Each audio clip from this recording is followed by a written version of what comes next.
கீழ் வில்லிவளம் இந்தியாவில் உள்ள மற்ற கிராமங்களைப் போலவே ஒரு சராசரியான கிராமம்தான். ஊர் தனியாவும் சேரி தனியாவும். திருவண்ணாமலை மாவட்டம் வந்தவாசியிலிருந்து தென்மேற்கா ஒரு 10 கிலோமீட்டர் வந்தா எங்க ஊருக்கு வந்துடலாம். ரொம்ப முன்னாடி இந்த பகுதியில சமண மதம் செழிப்பா இருந்துச்சாம். இப்பயும் ஊர் பகுதியில ஒரு சமண கோவில் இருக்கு. ஊருக்கு தென்கிழக்கா உள்ள நெல்லியாங்குளத்துல 150 வருஷம் பழமையான சர்ச் ஒண்ணு இருக்கு.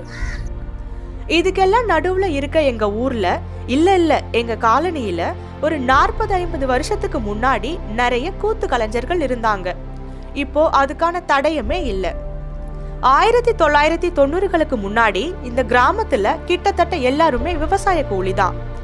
அதுக்கு பிறகுதான் சின்ன சின்ன வேலைகளுக்காக சென்னை வர ஆரம்பிச்சாங்க. பெரும்பாலும் கொளுத்து வேலை தான். இவங்களோட பசங்க தான் எங்க கிராமத்தோட முதல் பட்டதாரிகள். 2000க்கு பிறகுதான் நிறைய பேர் டிகிரி படிக்க ஆரம்பிச்சாங்க. படிப்பு வந்துச்சு, வேலையும் வந்துச்சு, கூடவே நிறைய கேள்விகளும் வந்துச்சு. அந்த நேரத்துல கிடைச்ச இடதுசாரி இயக்கத்தோட நட்பு தான் இந்த நிகழ்ச்சிக்கான தொடக்கத்தை உண்டாக்குச்சு. அறிவியல் சிந்தனையை சாதாரண மக்கள் மத்தியில் கொண்டு செல்வதற்காகவும் சாதி ஒழிப்பு, பெண் விடுதலை, கல்வியினுடைய முக்கியத்துவம் பற்றியெல்லாம் கிராம மக்களிடமும் இளைஞர்களிடம் கொண்டு செல்வதற்காக வேர்களை தேடும் விழுதுகள் என்ற அந்த நிகழ்ச்சியை தொடங்கணும். கம்யூனிஸ்ட் கட்சியினுடைய தோழர் ஜாவே சவராமன் அவர்களுடைய ஆலோசனை ஒத்துழைப்பின் பேரில் அம்பேத்கருடைய திரைப்படத்தை எங்கள் கிராமத்தில் முதல் முறையாக திரையிட்டோம்.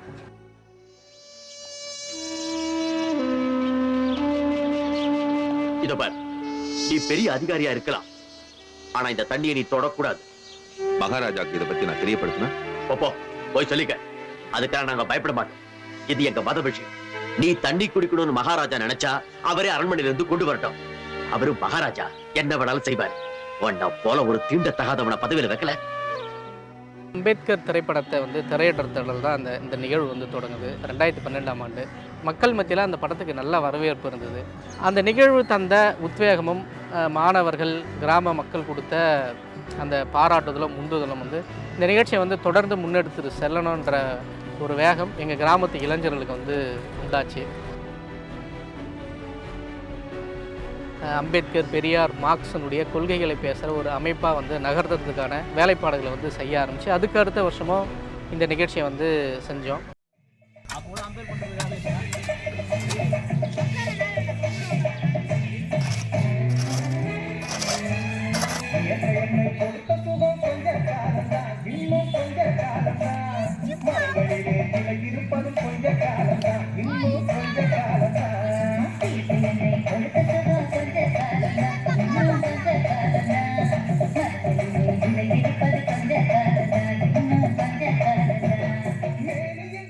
வந்தாவசி சுற்றி இருக்கிற தெரிஞ்ச தோழர்கள் திரு பூங்குயில் சிவகுமார், மகாலட்சுமி, ஜாவே சவராமன், சிவகுமார்னு கம்யூனிஸ்ட் கட்சி சார்ந்த தோழர்கள், நண்பர்களை அழைச்சி 2 நாள் நிகழ்வாக 2ஆம் வருட நிகழ்வையும் பிரம்மாண்டமாக சில கலை நிகழ்ச்சிகளோட வெளியிலிருந்து கலைக்குழுக்கள்லாம் வர வச்சு கொள்கை ரீதியாக ஒரு நிகழ்வை கொண்டு போகிறதுக்கான முயற்சிகளை இளைஞர்களுடைய ஒத்துழைப்போடு 2ஆம் வருட நிகழ்வையும் நடத்தணும். அடிப்படையில் பொங்கல் திருவிழா என்றாலே வெறும் பாட்டு, டான்ஸு, சினிமா பாடலுக்கான நடனங்கள் இப்படி இருக்கிற சூழலில் அம்பேத்கரையும், தலித்தையும், பெரியாரையும், மார்க்சியும் இந்த கோட்பாடு ரீதியில் இந்த நிகழ்வை திட்டமிட்டு அந்த கிராம மக்கள் முன்னெடுப்பில் இது தொடர்ந்து நடந்து கொண்டிருக்கிறது. ஒரு 4 இளைஞர்கள் தான் இதை முதல்ல துவங்கணும். கிட்டத்தட்ட இன்றைக்கி எங்களுக்கு பின்னாடி ஒரு 120 இளைஞர்கள் இன்றைக்கி இருக்கிறாங்க. முதல் வருஷத்துலேருந்தே துண்டு நோட்டீஸ் அடித்து ஒவ்வொரு வீட்டுக்காக போயிட்டு கொடுத்து கிராமத்தில் இருக்கிற எல்லா இளைஞர்களும் வீடு வீடாக போயிட்டு இந்த நிகழ்வு பற்றின அறிவிப்பை ஒவ்வொரு வீட்டுக்காக சொல்லிட்டு வருவோம். மக்களும் அதுக்கான நிதியையும் ஆதரவையும் கொடுத்து ரொம்ப ஊக்கப்படுத்துகிறாங்க. ஏறக்குறைய இந்த 10 வருஷ நிகழ்வும் மக்கள் கொடுத்த நிதியின் மூலயமா தான் இந்த முழு நிகழ்ச்சியுமே நடத்திக்கின்னு வரோம். நல்லா செய்கிறாங்க, நல்லா பார்க்குறாங்க ஜனங்க. நானும் சொல்லிங்கிறேன், அடுத்த வருஷம் 100 ரூபா கொடுத்துடணும். இதேமாரி அடுத்த வருஷம் பார்க்கணும்.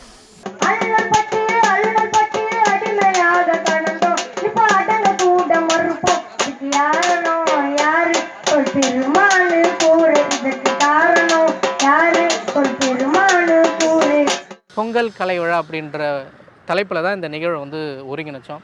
அப்புறம் இந்த தொடர் பயணத்தில் எங்களுக்கு ஏற்பட்ட அனுபவமும் எங்களுடைய வாசிப்பும் பயணமும் வந்து பொங்கல் கலை விழா அப்படின்றத வந்து எடுத்துகிட்டு வேர்களை தேடும் விழுதுகள் என்ற ஒரு தலைப்பில் இந்த நிகழ்வை வந்து நடத்த ஆரம்பித்தோம். ஏன் அப்படின்னா நாங்களெல்லாம் வந்து விழுதுகளாகவும் இந்த சமூகத்துக்காக உழைத்த பாடுபட்ட போராடிய மார்க்சிய அம்பேத்கரிய போராளிகள் தலைவர்களை அவருடைய கருத்துக்களை தேடி செல்கிற விழுதுகள் நாங்கள் அப்படின்றத ஒரு குறியீடாக சொல்கிறதுக்காக தான் இந்த நிகழ்வுக்கான தலைப்பாக வந்து வேர்களை தேடும் விழுதுகள்ன்றதை வந்து தேர்வு செஞ்சு இன்னி வரலுமே வந்து நடத்திக்கின்னு இருக்கிறோம். எத்தனையோ புத்திகளை எடுத்துரைத்து சொன்னாலுமே போய் குடிக்கிறியே நீ ஒரு அம்பலையா, உன்னோட பேச்சு நீ ஒதுங்கி போடா சீச்சி, உன்னோட என்னோட பேச்சு நீ ஒதுங்கி போடா சீச்சி.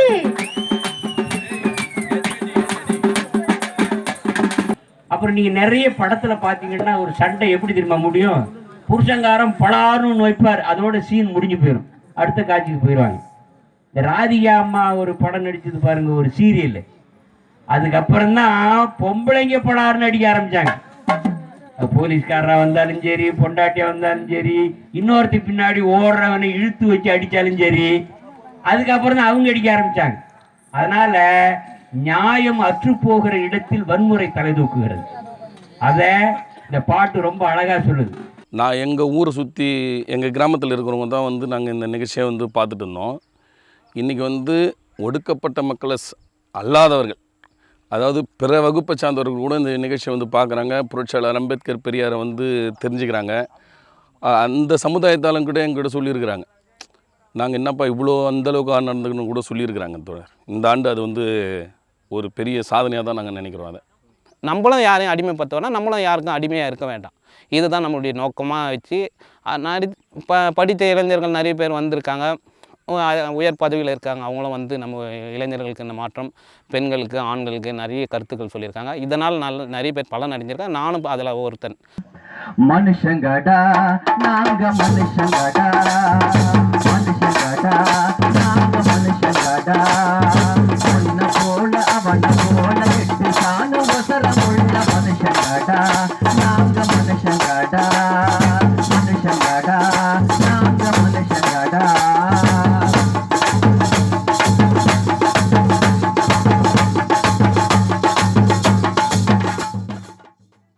இந்த நிகழ்வை வந்து நடத்துறதுக்கான அந்த ஒரு முதல் விதையை போட்டவர் வந்து தோழர் சிவராமனை சொல்லலாம். மார்க்சிஸ்ட் கம்யூனிஸ்ட் கட்சியினுடைய ஒரு ஊழியராக இருந்தவர். அதைத் தொடர்ந்து வந்து பூங்குயில் சிவகுமார், பூங்குயில் பதிப்பகத்தினுடைய நிறுவனர். என்னென்னா முதல் நிகழ்ச்சி அந்த ஊரில் தொடங்கி அந்த நிகழ்ச்சிக்கு நாங்களாம் போகிறோம். போய் முதல் நிகழ்ச்சியிலே பங்கெடுத்து அந்த மாற்று பார்வையாக மாற்று சிந்தனையாக நான் அந்த நிகழ்ச்சியில் பண்டிதர் அயோத்திதாசர் குறித்து நான் பேசினேன். அந்த பொங்கல் நேரத்தில் அவர் சொன்ன எல்லாமே மாற்று பார்வையில் முன்வைக்கிறார் பண்டிதர் அயோத்திதாசர். அந்த மாற்று பார்வையை அந்த மக்கள்கிட்டே முன்வைக்கிறேன். அது போகி பண்டிகையே போதி பண்டிகைன்னு அவர் சொல்கிறாரு. அது ஏன் அப்படி சொல்கிறாரு அப்படின்ற அந்த விளக்கெல்லாம் அதை சொல்லிகிட்டே வரும். போதிகை அன்றைக்கி பார்த்திங்கன்னா எல்லா வீடுகள்லேயும் பார்த்திங்கன்னா போகி பண்டிகை அன்றைக்கி அதாவது அந்த வீட்டில் இறந்தவங்களுக்கு நினைவாக ஒரு இது போடுவாங்க, ஒரு படையல் போட்டுட்டு புது ஆடை எல்லாம் எடுத்து வச்சுட்டு அழுவாங்க விடிய காலத்தில். அந்த ஒரு பண்பாடு இன்றைக்கும் கிராம மக்கள்கிட்ட இருக்குது. இன்றைக்கும் அந்த தலித் சமூகங்கள்கிட்டையும் அது இருக்குது. பல்வேறு சமூகங்கள்லேயும் இந்த விஷயங்கள் இருக்குது. இதை வந்து பண்டிதர் அயோத்திதாசர் என்ன சொல்வார்னா, இது புத்தர் பரிநிப்பான் அடைந்த நாள், அதுதான் போதி பண்டிகை அப்படின்னு அது வலியுறுத்தார். இதை நான் அந்த கிராமத்தில் முதல் முறையாக பேசினேன். அது பேசின பிறகு மறுநாள் அந்த கேட்ட பெண்கள் இவங்க இன்னொரு முறை நான் அந்த கிராமத்துக்கு போகும்போது இது குறித்தே விரிவாக கேட்டாங்க. அவர் யார் பண்டிதர். அப்புறம் நான் விளக்கமாக அந்த மேடையிலேயே சொன்னேன், விடுதலை சிறுத்தைகள் கட்சியில் வந்து அவரோட படமும் இருக்கும், நீங்கள் பார்த்தீங்கன்னா இதை நீங்கள் உணர்ந்துக்கலாம் அப்படின்றதும் தெளிவுன்னு அவங்களுக்கே அது பல்வேறு. அப்போ தான் அவங்களுக்கு பண்பாடு ரீதியாக அவங்களுக்கு ஒரு அசைவு ஏற்படுது. அவங்களுடைய மனைவி பேராசிரியர், இப்போ வந்து ஆசிரியர் இருக்காங்க, மகாலட்சுமி அவர்களும் கிராமத்துக்கு வருகை தந்திருந்தாங்க. அப்போ வந்து அந்த வேர்களை தேடும் விடுதிகள் என்பதன் மூலமாக இவர் வேர்களை தேடி செல்கிறார், அந்த வேர்களை மக்களுக்கு அறிமுகப்படுத்துகிறார். அதே போல் வந்து எங்களுக்கு வந்து பேராசிரியராக இருந்த தோழர் சிவகுமார், அவரும் வந்து எங்கள் நிகழ்வுக்கு வந்து நிறைய விஷயங்கள் வந்து பகிர்ந்துக்கிறார். எனக்குரிய 2-3 முறை வந்திருக்கிறாரு. நான் அந்த கிராமத்துக்கு நிறைய நாள் பயணிச்சிருக்கேன், ஒரு நாள் 2 நாள் கிடையாது. ஏன்னா இந்திய ஜனநாயக வாலிபர் சங்கன்ற அமைப்பை அங்கே கட்டுவதற்கு பல நாள் அந்த பகுதியில் நான் பயணித்திருக்கேன். அதுவும் இல்லாமல் அது மூலமாக எனக்கு அறிமுகமானது தான் பிரகாஷ். எனக்கு கல்லூரியில் நான் மாணவனாக இருக்கும்போது நிறைய சமூக சார்ந்த விஷயங்களை பேசுவது, அதே போல் அவர் கூட இருந்த ஞானசேகரன் இந்த தருணத்தை நான் நினைவுபடுத்தணும்னு நினைக்கிறேன். அப்புறம் இதை தாண்டி வந்தாவசி விடுதலை சிறுத்தைகள் கட்சியிலிருந்து தோழர் டேனியல் அவர்கள் வந்திருக்கிறாங்க. இந்திய குடியரசுக் கட்சியிலிருந்து அப்போது மாவட்ட பொறுப்பாளராகவும் மாநில அளவுலையும் உயர் பதவியில் இருந்த தோழர் டிக்ரூஸ் அவர்கள் வந்திருந்தாங்க. அதே குடியரசுக் கட்சியை சார்ந்த மோகன் அவர்கள் வந்திருந்தாங்க. ஆசிரியர் தசரதன் சார் வந்திருந்தார். அப்போ டிஓவாக இருந்து இப்போ ஓய்வு பெற்றிருக்கிற ஆசிரியர் நடராஜன் அவர்களும் வந்திருந்தாங்க. இப்படி எங்கள் கிராமத்தை சுற்றி இருக்கிற முக்கியமான செயற்பாட்டாளர்கள், பேராசிரியர்கள், தலித் இயக்கத்தை சார்ந்தவங்க, மார்க்சிய இயக்கத்தை சார்ந்தவங்க பல பேர் எங்கள் நிகழ்ச்சிக்கு தொடர்ந்து ஒத்துழைப்பு தந்துடுறாங்க. அப்புறம் இதை தாண்டி முக்கியம் வெளியிலிருந்து பல ஆளுமைகளையும் அழைச்சிருக்கிறோம். எல்லா இளைஞர்களும் சேர்ந்து தான் நடத்திட்டுருக்காங்க. இது எதுக்குன்னா, இப்போ அம்பேத்கர் பெரியார்லாம் இருக்காங்கள்ல, அவங்கள பற்றிலாம் என்ன மாதிரி படித்த பிள்ளைங்களுக்குலாம் தெரியும். ஆனால் எல்லா கிராமத்தில் இருக்க எல்லா பிள்ளைங்களுக்கும் இது தெரியணும் அப்படின்றதுக்காக இதை நடத்திட்டுருக்காங்க. இந்த நிகழ்ச்சிக்கு ஒரு முதல்ல ஒரு பெரிய செலிபிரிட்டியாக யார் இருந்தாங்கன்னா, பாடலாசிரியர் உமாதேவி அவங்க வந்திருந்தாங்க. அவங்களுடைய உரை எங்கள் கிராமத்துக்கு ரொம்ப ஒரு இன்ஸ்பைரிங்கான ஒரு உரையாக இருந்தது. உலக நாடுகளில் மிகப்பெரிய ஒரு அரசியலமைப்பு சட்டம் எந்த நாட்டிற்கு உரியது அப்படின்னு பார்த்தா அது இந்தியாவில் மட்டும்தான் இருக்கிறது. இந்தியாவில் இருக்கக்கூடிய மிகப்பெரிய அரசியலமைப்பு சட்டத்தை எழுதியவர் நம்முடைய ரத்தம், நான் தலைவராக கொண்டிருக்கக்கூடிய டாக்டர் B.R. அம்பேத்கர் என்று சொல்லிக் கொண்டு நாம் பெருமைப்பட வேண்டும். டாக்டர் அம்பேத்கரை படிக்க வேண்டும் என்பதும் தந்தை பெரியார் வாழ்ந்த மண் இது என்பதை புரிந்தும் இந்த ஒரு நிகழ்ச்சியை ஏற்பாடு செய்திருக்கக்கூடிய இளைஞர்களை ஒரு மிகப்பெரிய ஒரு பாதையை நோக்கி நகரும்படியாகவும் கூறி விடைபெறுகிறேன். நன்றி. மறைந்த பாடகர் பாவலர் முகில் அவர்கள் வந்திருந்தார். அவருடைய பாடலும் முறையும் அப்படி ஒரு எழுச்சியை கிராம மக்களுக்கு உண்டுபடுத்தின்னு சொல்கிறான். பொம்பளை என்ன சொல்கிறா, காசு இல்லை, சோறாக்க காசு இல்லை, அரிசி வாங்க காசு இல்லை, புளி வாங்க காசு இல்லை, தினம் போய் குடிக்கிறியடா, இது நியாயமானு கேட்குறான். இவன் என்ன சொல்லணும், சரிம்மா நான் இனிமேல் குடிக்க மாட்டேன், இது இன்ன வரைக்கும் குடிச்சது நீ பொறுத்துக்க அப்படின்னு சொல்லணும் ஒரு மனுஷன். இவன் என்ன சொல்கிறான், நான் சம்பாரிச்சு நான் குடிக்கிறேன், ஏன் கேட்குற, அதுக்கு சும்மா திட்டினா கூட பரவாயில்ல, 4 மத்த சிரிக்கிங்கிறான். குடிக்காதரான்னு சொன்னதுக்காக 4 மத்த சிரிக்கின்னு என்ன தெரியுமா, அச்சம், நாணம், மடம், பயிர்ப்பு, இந்த 4மே கிடையாதுங்கிறான். அது ராணிப்பேட்டை பில்லிருந்து தோழர் முகில், இது அண்மையில் இறந்துட்டார், 2 வருடத்துக்கு முன்னாடி இறந்துட்டார். அவர் மிக சிறந்த நாட்டுப்புற கலைஞர். இந்த பறை இசை விஷயங்கள் இதெல்லாம் பார்த்துட்டு அவர் அந்த மாணவர் அந்த பறை இசை கலைஞர்கள் எல்லாருக்குமே அவர் அந்த ஆடைகள் எடுத்து கொடுத்து அவர் ரொம்ப அந்த நிகழ்ச்சியிலும் பங்கெடுத்துட்டு ரொம்ப உற்சாகப்படுத்தினார். இந்தமாதிரி ஒவ்வொரு வருடமே வரவங்க இந்த விஷயங்களை பார்த்துட்டு ஆச்சரியப்பட்டாங்க. ஒரு எளிமையான மேடையாக இருக்கும், நிறைய விஷயங்கள் நல்லாயிருக்கும், பேசுகிற கருத்தாக்கம் மிகப்பெரிய தாக்கத்தை உருவாக்கிட்டு இருந்த இடமா தான் அதை பார்க்க முடியுது. தமிழ்நாடு தீண்டாமை ஒழிப்பு முன்னணியுடைய மாநில பொறுப்பாளராக இருந்த தோழர் பாரதி அண்ணா அவர்கள் வந்திருந்தார். அவர் வந்தப்போ என்ன சொல்லியிருந்தார்னா, இவ்வளோ ஒரு கிராமத்தில் இப்படி ஒரு நிகழ்வானு ஆச்சரியப்பட்டு எங்ககிட்டே பேசியிருந்தார். அவரை தொடர்ந்து தோழர் பாமா, எழுத்தாளர் பாமா, தமிழ்நாடு முழுக்கவே அறிஞ்ச ஒரு பிரபலமான எழுத்தாளர். குழந்தை பிறந்தா என்ன கேட்பாங்க, என்ன குழந்தை, ஆண் குழந்தையா பெண் குழந்தையா அப்படின்னு கேட்பாங்க. ஆண் குழந்தைன்னு சொன்னா சந்தோஷப்படுவாங்க, பெண் குழந்தைன்னு சொன்னா பொட்டாச்சி பிறந்திருக்கா அப்படிம்பாங்க. அதே இது ஒரு மாடு கண்ணு போட்டுச்சுன்னா அப்போ ஒரு மாட்டுக்கு கிடைக்கிற ஒரு மதிப்பு கூட ஒரு பொண்ணுக்கு கிடைக்கிறது இல்லை நம்ம சமுதாயத்தில். அதே மாதிரி தான் பிறப்புனால வர்ற ஜாதி. இதை நீங்கள் நல்லா யோசித்து பார்க்கணும், இந்த ஜாதி எப்படி வந்துச்சு. நான் ஒரு பறையர் குடும்பத்தில் பிறந்தா நான் பறைச்சி, நான் ஒரு ரெட்டி குடும்பத்தில் பிறந்தா நான் ஒரு ரெட்டிச்சு, அவ்வளோதான். இது அப்படி எழுதப்படாத சட்டம், பிறப்பில் தீர்மானிக்கிறாங்க. இது அறிவியல் பூர்வமான விஷயமே இல்லை. என்ன எதில் பிறந்தியோ அந்த ஜாதி உனக்கு பிறந்ததுலேருந்து செத்து சுடுகாடு போகிற வரையில் அதே ஜாதி தான். நீ வந்து ஆணை பெண்ணாக மாற்றலாம், பெண்ணை ஆணாக மாற்றலாம், மதத்தை மாற்றலாம், எல்லானாலும் மாற்றிக்கலாம். இந்த நம்ம நாட்டில் வந்து எல்லாத்தையும் மாற்றிக்கலாம், நிறத்தை கூட மாற்றலாம். ஆனால் ஒரு ஜாதியில் பிறந்துட்டா கடைசி வரையில் அதே ஜாதி தான். அப்போ இந்த மாதிரி ஒரு தாழ்த்தப்பட்ட ஜாதி, தாழ்ந்த ஜாதி கிடையாது, இது தாழ்த்தப்பட்ட ஜாதி. அதை நல்லா புரிஞ்சுக்கிறணும். எல்லாரும் சொல்லுவாங்க தாழ்த்தப்பட்ட ஜாதி, தாழ்ந்த ஜாதி, இழிவான ஜாதி இல்லை, தாழ்த்தப்பட்டது. அப்போ நம்ம யாராலேயோ தாழ்த்தப்பட்டிருக்கோம். யாரால தாழ்த்தப்பட்டோம், எதுக்காக தாழ்த்தப்பட்டோம் யோசித்து பார்க்கணும். இப்போ நம்ம ஏதோ உயர் ஜாதியெல்லாம் அப்படி ஏதோ பெரிய தவா செஞ்சு ஜபம் செஞ்சு வானத்துல வந்து குதிச்சவங்க கிடையாது. தாழ்த்தப்பட்ட ஜாதியெல்லாம் ஏதோ பாவம் செஞ்சு இந்த ஜாதியில் பிறந்தவங்கன்னு கிடையாது. அப்போ ஆதியில் ஜாதி அதெல்லாம் வரலாற்று பூர்வமாக சொல்கிற எனக்கு நேரம் கிடையாது. தொழில் ரீதியாக செய்த வேலைகளை வச்சுக்கிட்டு இவங்க இந்த மாதிரி இழிவான வேலை செஞ்சாங்க, இவங்களாம் இழிந்த ஜாதி, இவங்கெல்லாம் உயர்வான வேலை செஞ்சாங்கனால உயர்ந்த ஜாதிங்கிற மாதிரி பிரித்து, அதே இது திருமணம்னு வரும்பொழுது பெண் அப்போ தான் அவங்க அடிமையாக்கப்படுறாங்க. ஆரம்பத்தில் வேட்டை சமுதாயமாக உணவு தேடும் சமுதாயமாக இருந்த ஒரு இனக்குழு அடுத்து என்ன ஆகுறாங்கன்னா விவசாயம் ஆரம்பிக்கிறாங்க. தண்ணீர் இருக்கிற இடங்கள்ல நின்று விவசாயம் பண்ணி உற்பத்தி பண்ணும் பொழுது அதிக உற்பத்தி வருது, உடைமை சமுதாயமாக மாறுறாங்க. அப்போ அந்த சொத்தை சேர்க்கணும். அந்த சொத்து சேர்க்கணும் அப்படின்னு சொன்னால் அந்த சொத்துக்கு ஒரு வாரிசு வேணும். அந்த வாரிசு வேணும்னா எனக்கு ஒரு மனைவிங்கிற ஒரு அடிமை வேணும். என் பிள்ளைய பெறணும், அது ஆம்பளை பிள்ளைய பெறணும், அது எனக்கு வாரிசாக வரணும், அது கலப்படம் இல்லாத இருக்கணும், அது அகமண முறை, ஏன் ரத்தமாக தான் இருக்கணும். ஆம்பளை எப்படி போனாலும் பரவாயில்ல, பொம்பளை மட்டும் ஒரு ஆணுக்கு அடிமையாக வேலைக்காரியாக பிள்ளைகளை வளர்க்குற ஒரு செவிலியரை தாதியரை கடைசியில் இருந்து சாகணும். அப்போது ஜாதி விடுதலை பெண் விடுதலை ரெண்டுமே ஒன்றோட ஒன்று இணைஞ்சதுதான்.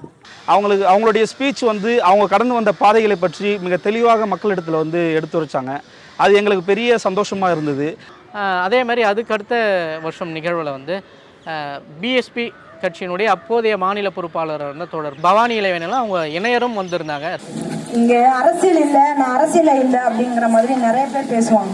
அரசியல் இல்லாமல் இங்கே யாருமே கிடையாது. நம்ம தலையில போடுற கிளிப்ல இருந்து காலில் போடுற செருப்பு வரைக்கும் எல்லாத்துலேயுமே அரசியல் இருக்கு. இங்கே அரசியல் இல்லாமல் யாருமே கிடையாது. என்னை பொறுத்த வரைக்கும் மண்டியிட்டு மனு கொடுப்பது காந்தியிசம், அறிவார்ந்த முறையில் போராடி வெல்வது அம்பேத்கரிசம். உங்களுக்கு எந்த இசம் வேணுங்கிறத நீங்களே தீர்மானித்துக் கொள்ளுங்கள்.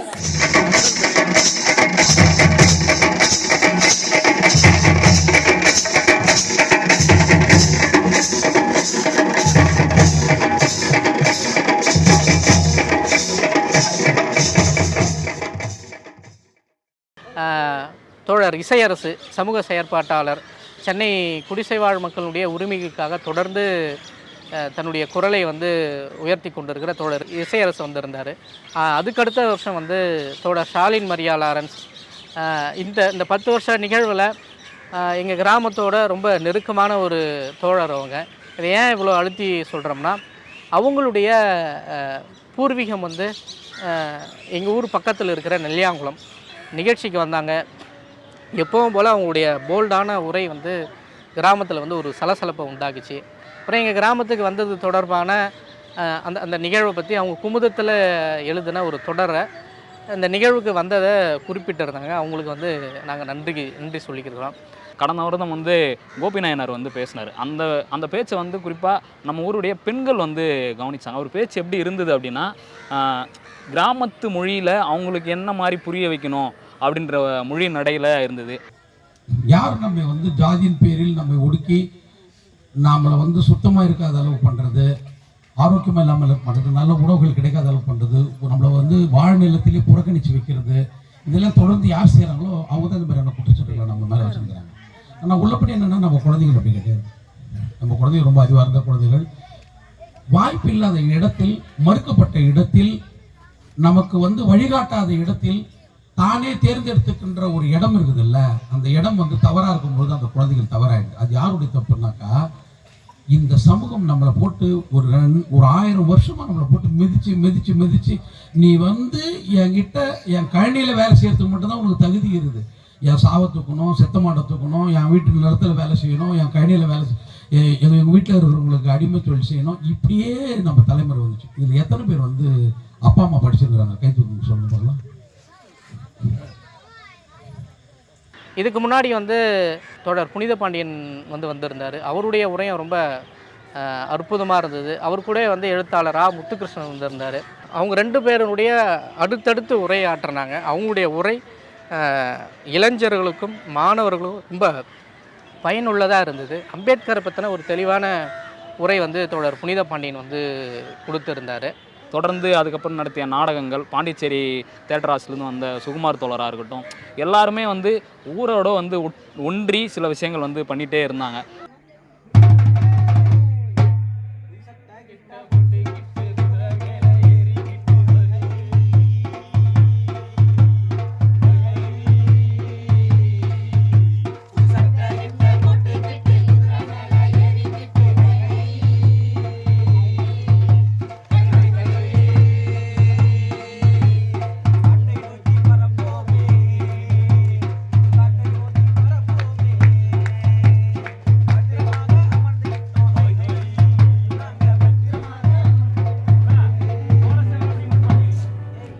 கல்வியை பற்றி ஒரு விழிப்புணர்வு நாடகம் வந்து இந்த ஆண்டு நடத்தினோம். அந்த கல்வியில் நம்ம ஒடுக்கப்பட்ட மக்கள் படிக்கக்கூடாதுன்றதுக்காக ஒரு உயர் சாதிக்காரன் எந்த அளவுக்கு கொடுமைப்படுத்தினா, ஒடுக்கப்பட்ட கல்வியே கற்கக்கூடாதுன்னு சொல்லிட்டு எப்படிலாம் வெளியே அனுப்பிச்சான்றதுக்காக ஒரு கல்வி விழிப்புணர்வு நாடகம் நடத்தினோம். அதை பார்த்த ஒரு உயர் சாதிக்காரர் அதான் உயர் சாதின்னு சொல்லி நாங்கள் இவ்வளோ அசிங்கமாக நடந்துக்கணுமான்றது எங்களுக்கே அசிங்கமாக இருக்குப்பா அப்படின்னு சொல்லிட்டு சொன்னாங்க. அதுவே எங்களுக்கு ஒரு பெரிய வெற்றியாக தான் எங்களுக்கு தெரியுது. அந்த ஊர் பகுதியில் பார்த்தீங்கன்னா கீழ்வெள்ளியவன் அதாவது ஒடுக்கப்பட்ட மக்கள் வாழிடமான சேரி பகுதியில் தான், காலனி பகுதியில் தான் அந்த நிகழ்ச்சி நடக்குது. அந்த காலனி பகுதிக்கும் ஊருக்கும் பார்த்திங்கன்னா 1.5 கிலோமீட்டர் தூரம் இருக்கும். ஏன் அதை நான் பதிவு செய்கிறேன்னா, அதே அந்த கீழ்வெள்ளியன கிராமத்தில் அதே 30 அதாவது நாங்கள் 1996லேருந்து 2000 வரைக்குமே நாங்கள் அங்கே கம்பன் கழகம்னு மிக சிறந்த ஒரு கழகம் செயல்படும் அந்த ஊரில். கம்பன் கழகம் மீட்டிங்கில் தான் பட்டிமன்றம், வழக்காடு மன்றம், கம்பரோட அந்த சிறப்பு சொற்பொழி இதெல்லாம் நடக்கும். இந்த நிகழ்வில் நாங்கள் போய் அதில் கவிதை வாசித்திருக்கோம். அந்த அனுபவம் கால மாற்றம், டாக்டர் அம்பேத்கர் நூற்றாண்டுக்கு அப்புறம் பல்வேறு கால மாற்றங்களில் இதெல்லாம் நிகழ்ந்துனே வருது. அதுக்கப்புறம் அந்த நிகழ்ச்சியெல்லாம் அங்கே நடக்கிறதே இல்லை அந்த ஊரில். ஆனால் இப்போ கீழ்வெள்ளிவனம்னா கம்பன் கழகன்ற தாக்கமே மறைஞ்சி இந்த பொங்கல் நேரம் வந்தாலே இந்த நிகழ்ச்சி இங்கே நடக்கும் அப்படின்றது ஒரு தலித் ஆளுமைகளுக்கும் முற்போக்கு சிந்தனையாளருக்குமே ஒரு விருந்து மாதிரி, ஒரு கலை விருந்து மாதிரியே அந்த நிகழ்வுகள் இன்றைக்கும் அது நடக்குது. நான் ஒவ்வொரு முறையும் அவர்கிட்ட அந்த பதிவு பண்ணேன். ஒரு இடதுசாரி இயக்கம் எல்லாமே முன்னெடுத்து செய்கிறத விட கிராம மக்கள் இந்த இடத்துல செய்கிறாங்க. இந்த மாதிரி 100 கிராமங்கள் இந்த நிகழ்ச்சிகளை பண்ணாலே பல மாற்றங்களை, பண்பாட்டு மாற்றங்களை நம்ம அடைய முடியும். 1000 குயில்கள் உட்காரும் சோலையிலே ஒரு குயில் கண்டாடி, பாரதி உடன் குயிலாடி, பாரதி உடன் குயிலாடி.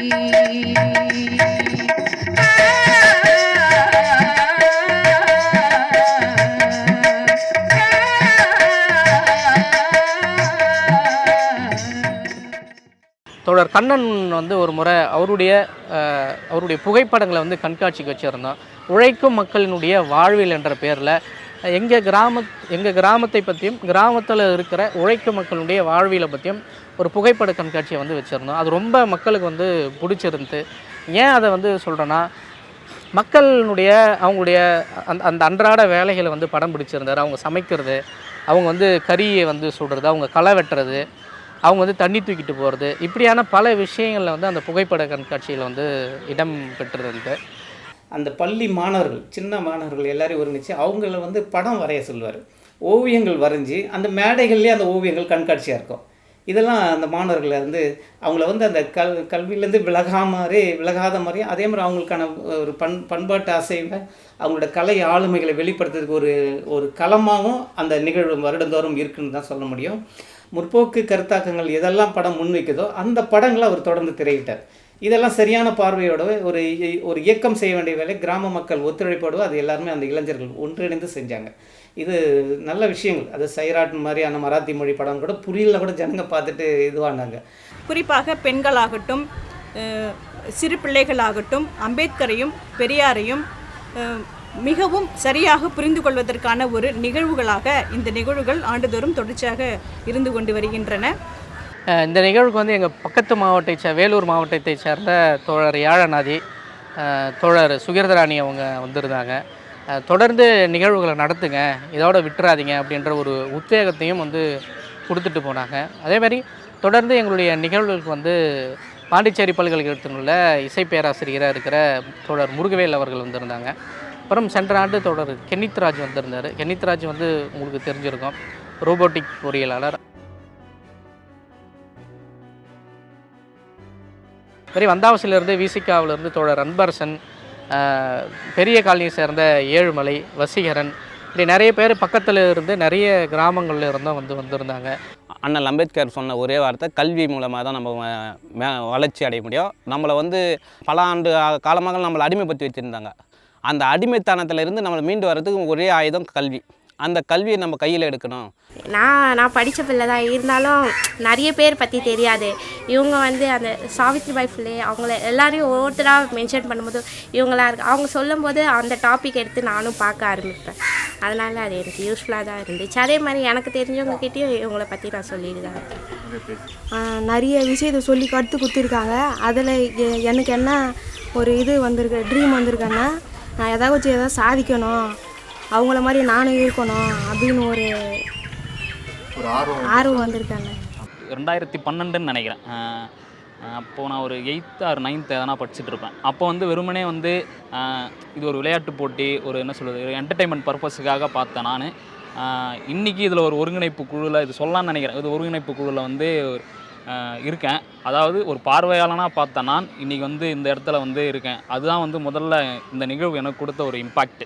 இந்த ஜாதி மதம், இந்த ஏற்றத்தாழ்வு, இதை வந்து முற்றிலுமாக நம்ம புறக்கணிக்கிறது தான் நம்மளுடைய நோக்கம். நான் தான் உங்கள் யுவராஜ். அப்பா ஹோட்டல் வைத்துள்ளார். நான் படிக்கிற டைமில் போதைப் பொருள் பயன்படுத்தினிருந்தேன். எனக்கு உடம்பு ரொம்ப முடியவில்லை. யாரும் போதைப் பொருளை பயன்படுத்த வேண்டாம், தயவு செய்து படிங்க. நான் தான் உங்கள் ராஜா. எங்கள் அப்பா தனியார் கப்பலில் வேலை செய்கிறாரு. நான் திவ்யா பார்த்தினே படிப்பை கோட்ட விட்டேன். அவள் படித்து மேலே போயிட்டா. நான் இன்னும் இப்படியா இருக்கேன். முக்கியமாக பொண்க பின்னாடி சொத்தாதீங்க, தயவு செய்து படிங்க.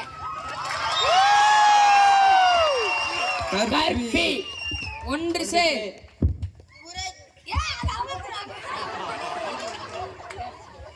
புரட்சி செய்.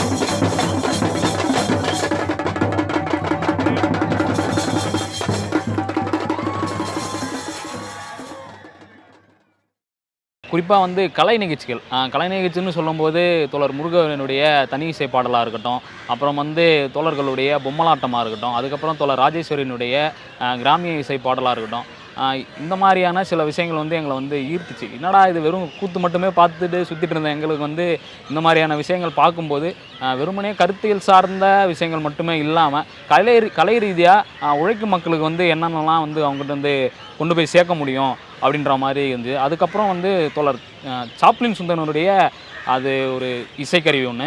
அது வந்து அந்த இசைக்கருவி வந்து அவர்கிட்ட பேசும்போது கிட்டத்தட்ட 1500 ஆண்டுகளுக்கு முன்பு வந்து இருந்த ஒரு இசைக்கருவி அப்படின்னு சொல்லி அவர் சொல்லியிருந்தார்.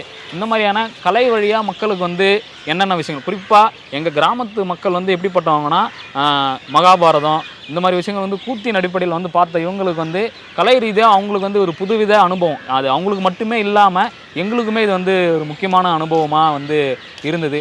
பொம்மலாட்டம், அப்புறம் மரத்தமிழனுடைய பறை இசை அந்த வருஷம் வந்து பயங்கர பூமான ஒரு வருஷம்னு சொல்லலாம். ஏன்னா மக்கள் வந்து ரொம்ப கொண்டாட்டத்தின் உச்சத்துக்கு வந்து போனேன். ஏன்னா பறை இசை வெறுமனே நாங்கள் வந்து சாவ வீட்டில் மட்டுமே கேட்டுட்டு இருந்த காலகட்டத்தில் பறை இசை வந்து முறையாக இப்படி ஒரு பறை இசை வந்து நாங்கள் கேட்டது வந்து எங்களுக்கு வந்து ரொம்ப பிரமிப்பாக இருந்தது. இந்த நிகழ்வு வந்து கலையும் அரசியலும் ஒரு ஒன்று கூடுற நிகழ்வாக தான் இத்தனை ஆண்டு காலமாக நாங்கள் வந்து நடத்திட்டு இருக்கிறோம்.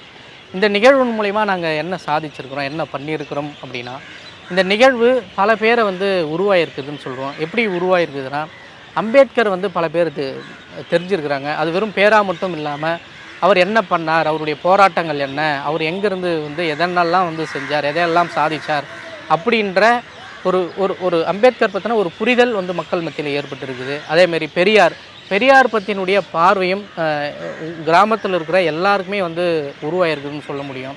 பெரியாருடைய பங்களிப்பு என்ன, அவர் வந்து பெண்கள், சாதி ஒழிப்பு, இந்து மத எதிர்ப்பு, நாத்திகம், பகுத்தறிவு விஷயங்கள்லாம் முழுமையாக புரிஞ்சுக்கிறாங்கன்னு சொல்ல முடியாது. இதெல்லாம் அவங்களுக்கு வந்து பெரியார் இதெல்லாம் செஞ்சுருக்கிறார் அப்படின்ற ஒரு ஒன்லைனாக வச்சு அவங்களுக்கு தெரியும்னு சொல்ல முடியும். அதே மாதிரி மார்க்ஸை வந்து தொடக்கத்தில் பார்க்குறப்ப இவர் யார், தாடிக்காரரா அப்படின்ற மாதிரியான கேலியெல்லாம் பண்ணாங்க. ஆனால் அதுக்கப்புறம் வந்து நாங்கள் தொடர்ந்து இந்த நிகழ்வு அழைப்புதலில் வந்து மார்க்ஸ் ஃபோட்டோ போகிறது, வர அழைப்பாளர்களையும் மார்க்ஸ் பற்றி பேச வைக்கிறது அப்படின்றத நாங்கள் வந்து தொடர்ந்து பேசுறதுனால மார்க்ஸ் யாருன்றது வந்து அவங்களுக்கு வந்து தெரியும். இது வந்து எங்களுடைய முக்கியமான ஒரு நகர்வாக நாங்கள் பார்ப்போம்.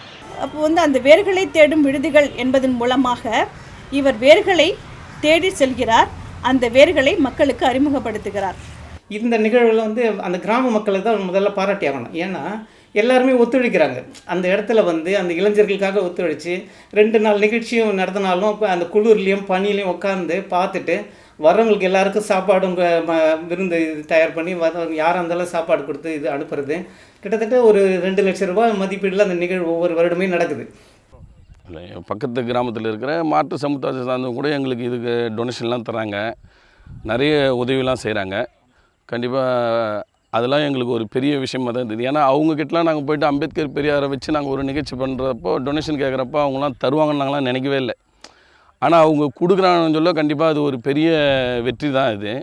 அதாவது சுதந்திரம், சமத்துவம், சகோதரம்ன்ற கோட்பாட்டை அடையிறதுக்கான வழிமுறைகளில் நடக்கிற ஒரு கலை பண்பாட்டு அசைவாக தான் அந்த கீழ்வெளின மக்கள் அந்த முன்னெடுக்கிற அந்த நிகழ்ச்சியை நான் பார்க்க முடியுது. உங்கள்கிட்ட அளப்பெரிய ஆற்றல் இருக்குது, அன்பு இருக்குது, அறிவு இருக்குது, மேலே வரணுங்கிற ஒரு உத்வேகம் இருக்குது, முனைப்பு இருக்குது. இந்த சக்தியை நீங்கள் விரயமாக்கிடக்கூடாது. எத்தனையோ பேர் வேறு லெவலுக்கு வந்திருக்கணும். கல்லூரி பேராசிரியர் இருக்காங்க, இவங்க மருத்துவராக இருக்கிறாங்க, அவங்க வக்கீலாக இருக்கிறாங்க, இவங்க ஜட்ஜாக இருக்கிறாங்க, இவர் இப்படி இருக்கிறார் அப்படின்னு அப்படி உங்களை வந்து நம்ம பார்க்கணும், அப்படி நீங்கள் வரணும்.